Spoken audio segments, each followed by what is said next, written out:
Hello.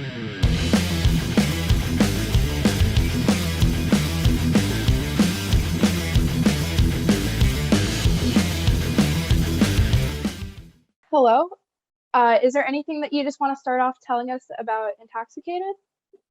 Well, first, I'm grateful to be here and thank you for having me. Mhm. But yeah, I mean, the band has been around for a while. It started in like '93, where we're a Florida-based band, and we got pretty busy right away. Where we did like 4 back-to-back EPs between like '94 and '97, and but then to be completely honest with you, around '99. Um, my writing partner and the original singer of this band left and moved away, and just about that time it was kind of confusing, but confusing times. But around that time, myself and Donald Tardy of Obituary and our bass player, still current now with Intoxicated, got an offer from that guy Andrew WK, who we didn't know, but we just got an offer to be in his touring band. So we did that. We just left, and we were gone for several years without coming home. The first year was like 12 days. The second year was like 17. So for Intoxicated really got put on the back burner for many, many years. So, yes, we're an old band, but we really didn't start, till about 3 years ago, really, getting things going again. Mhm. Would you say that touring for that long has like affected you guys like as a group, like how you guys play together, how you guys write together, anything like that?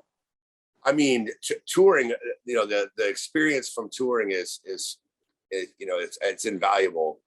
And then, starting out touring with someone like Donald Tardy, who was Mhm. such a seasoned veteran, and he's just a really kind dude. So, he was very helpful, and you learn stuff really fast, as far Mhm. as, just etiquette, and as far as, everything that I had really thought I knew about, playing shows. I mean, you get thrown into a lot of different scenarios, whether it be television or, big stages or whatever. You just get thrown in a lot of these, so, it's obviously all helpful. Mhm. So you mentioned that you guys have been like kind of in the scene for a while. How would you say that your like Intoxicated has evolved since you guys started to where you guys are at now? Because I know you guys are putting out an album soon. Yes. Mhm. Well, from when we started, the scene, which is great, and that's the beauty of metal, is I love the fact that, I mean, it's gotten bigger, but I mean, it's still underground, and there's always going to be that one kid in the classroom who's growing his hair long or whatever. There's Mhm. always, and so the scene is very, it's very similar to where it was before. Um, but I don't know if there's it was very exciting to get it going again, and things just really were coming together, and very challenging though too, because I took on the role of doing vocals as well. And so it's been very educational. And then doing this, being a touring member with Andrew for 20 years has been really great as far as experience. But I would be a complete liar if I didn't tell you, at every turn now, from the business side of it, I found out how much I don't know. So Mhm. it's been like free college. I mean, I look at it as it's humbling, it's defeating sometimes, but it's very educational. And but we might as well know what we're doing if we're going to do it. Yeah. And especially, I feel like COVID has changed the music scene so much. Do you think that's had any effect on you guys business wise or music wise? Well, I would fortunately say that we live in Florida, Hmm. and we shut down just like the whole world did for about the first 2 weeks, and then and then we didn't. So we while people were kind of sleeping, we were creeping. We stayed busy the entire time, and that's during when we put out the EP, and then we never stopped writing, and we still haven't stopped writing. We're already working well into the next record, and a lot of that is just because it's flowing. So why not? And I love to work, but then also, I'm sure you've heard, vinyl is a nightmare now. We Yeah. turned this record in that's about to come out almost 11 months ago, and we haven't got the vinyl in hand. So yeah, that's been taking a long time. So you would say like COVID has been kind of an advantage for you guys? It sounds Well, like. I don't know if I would say an advantage, but we definitely took advantage of it. I mean, because I heard so many bands and a lot of, I mean, obviously, we weren't touring at that time as far as like proper touring. Mhm. So, I know it hurt a lot of bands, but what we collectively decided was we never wanted to look back at this time and consider it to be time wasted. So even when things were shut down here, we still all met up, several times a week and would write and record, and we stayed busy, and I'm grateful for that. That's awesome. That's a really good way to like look at the whole situation. Do you think like that kind of mindset has like reflected in your album that's coming out? It's interesting to say that. I've been forced to kind of like take a look at the lyrics, and when we're turning in songs, for Spotify or whatever, and they'll ask you to kind of pitch the song or what is it about, or whatever, and I never really realized it because it wasn't a conscious decision, but I realizing writing these lyrics and the music during this time, a lot of it you can tell, was a product of that time and being somewhat frustrated, somewhat angry, somewhat, I would consider myself to be a really calm person until something doesn't make sense, when someone's holding up two fingers and screaming at me that it's one. That's when I struggle with that, and that came out in this record, but I think in a good way, Mhm. Yeah. Is there anything else that you want to talk about with your new album? That's got to be really exciting. It is really exciting. We worked with. I got very lucky to work with the guy who produced the record. His name is Ryan Bush. He's way out of our league. He worked on some Foo Fighters records, which is obviously not metal. Did like Tomahawk records, did an Andrew WK record, and that's how we met. We met back in like 2003, where we spent like 4 months in New York together working on one of Andrew's records. But he's also a Florida guy, and like by the third hour of knowing one another, we were tackling each other in the streets of New York. So we've stayed really good friends, and he came, he's lived in LA, and I had studios there and then Atlanta. And then he came down here and actually rented the old Morbid Angels studio. And so he's like, man, come down and check this out. And when I walked in there, they haven't been in there since the 90s. I believe Dave's ex-wife, she got that building. So when we opened up the door, I mean, it smelled like death. It looked like death, but it was so cool because there were still like prototype basses from Dave that were unfinished. There was still set list on the wall from Morbid Angel. It was really cool. But that being said, this building was just disgusting and needed to be completely redone. So that's what I did. I literally moved down there. I didn't move there, but I mean, I just went and slept on the floor for like 4 months, and just myself and Ryan, we redid that entire building, and that's how I paid for the record. Otherwise, I wouldn't have been able to afford him, to be completely honest with you. But we're really great friends, and I was really grateful to work with him on that. And then we, some more exciting stuff, at least as far as the record goes, is one of my lifelong friends has been Ken Andrews, who's in Obituary. And so he came in and did like a guest solo with us, and Tony from Municipal Waste came in and did some some singing on one tune. So that was it was a lot of fun. But I write a lot of the music without a guitar in my hand, and so and I've had to learn a lot of the stuff that I kind of just recorded to a phone.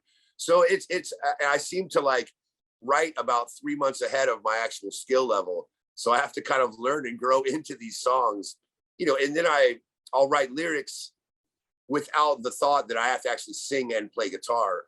So it's very challenging, but like I said, I love to work, and it's constant humbling and constant progression. Yeah. Have you always been writing? I I've always written with Intoxicated, yes. With Andrew during that entire time, you know, it was nice because we knew what it was from day one. You know, he said, you know, he wanted us to have other projects to be able to get that outlet, you know, but for that project, we were his live band, you know. But there were many years that I wasn't, you know. So how do you think, do you write with everybody else in the band, or do you do like a lot of the writing like yourself? I do a lot of the writing myself, but that being said, you know, like our bass player Greg is he comes from more of a, you know, I mean, he loves bands like Nuclear Assault and stuff, but he still comes from more of like a rock and roll background, and he's a well-versed bass player. And the stuff that he'll write like a part, and we use them a lot for like outro sections. It's stuff that I could never think of, and very untraditional for metal, you know, actually. But we make it work, and I think it works beautifully.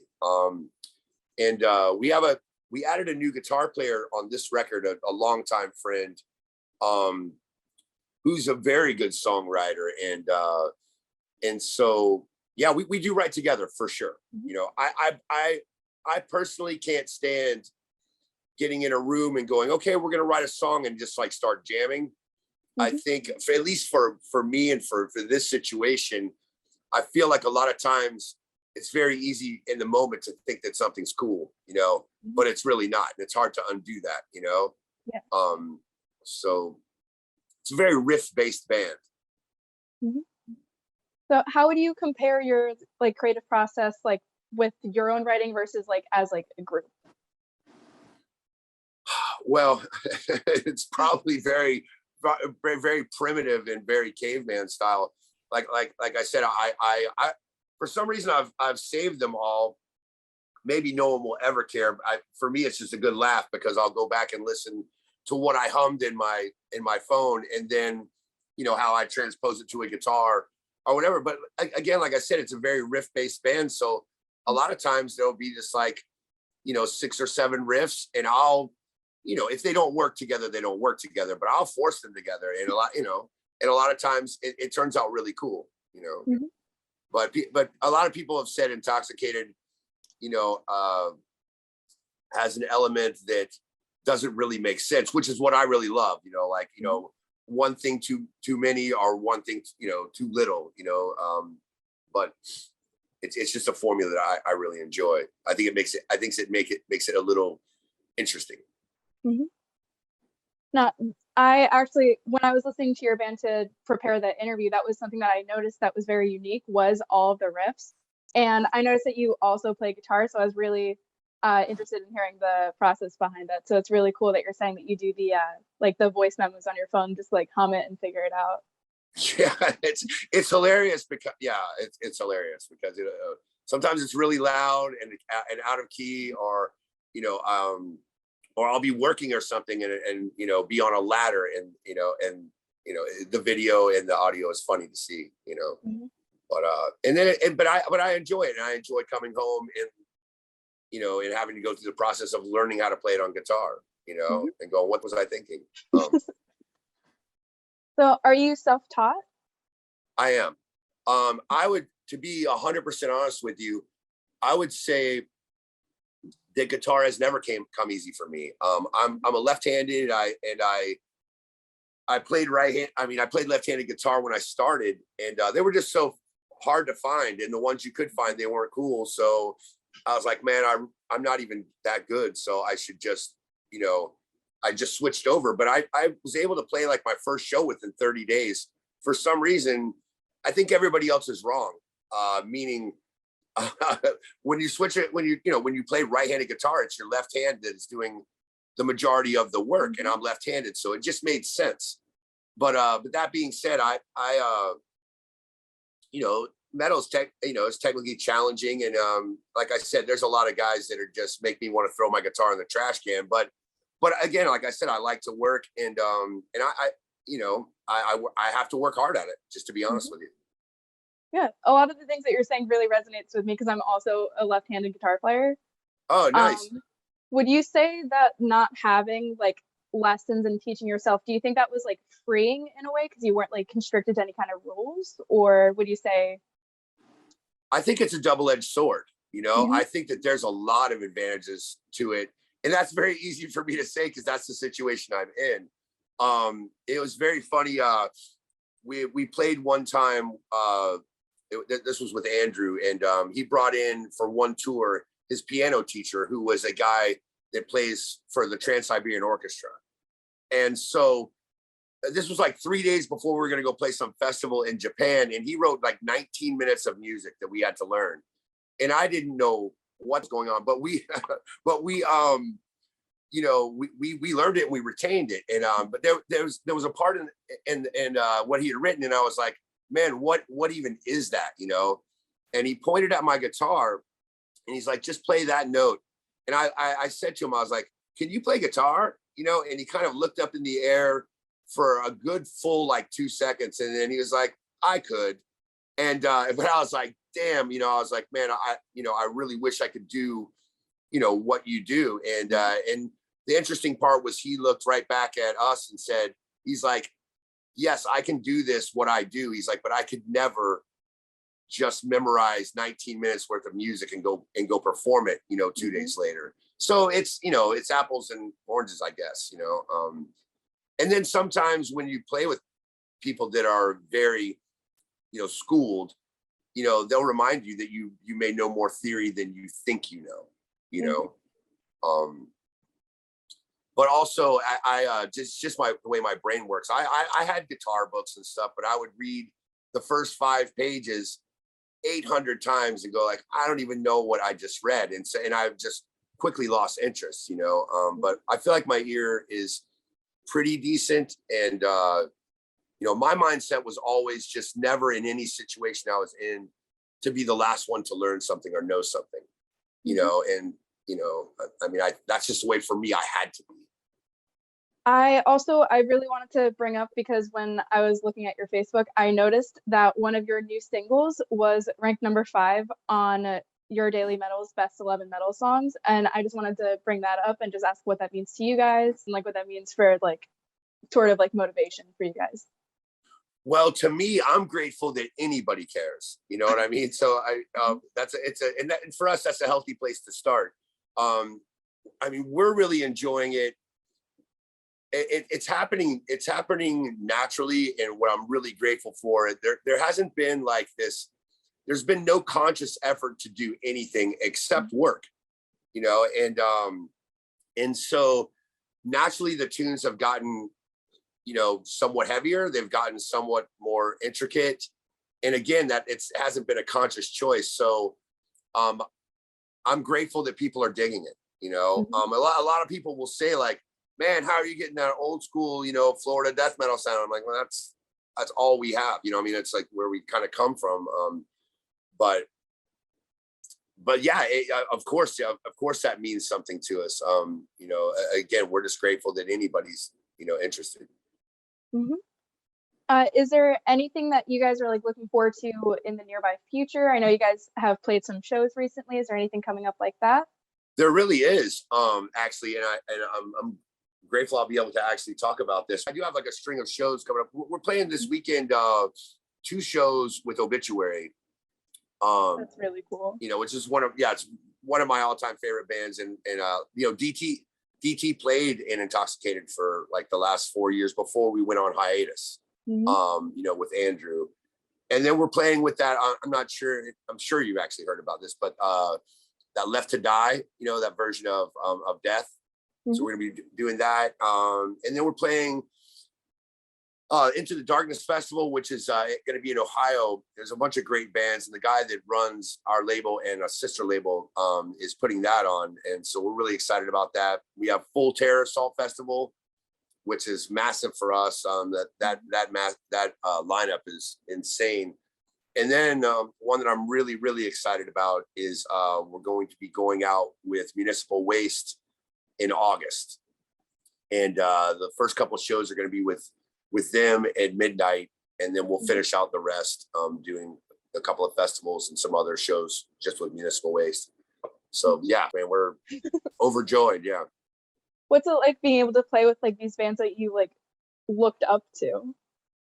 Well, it's interesting, but like I've known a lot of these guys for years, you know, but I can tell you this, coming up in the scene, it was intimidating, you know, here in Florida. You know, we had Death, Obituary, and you know, they all seemed, you know, sort of like, you know, untouchable, or they seemed like, you know, you could just picture them maybe not being, you know, as genuinely, I'm talking about sweetheart of dudes, you know, and they've all been really over the top helpful.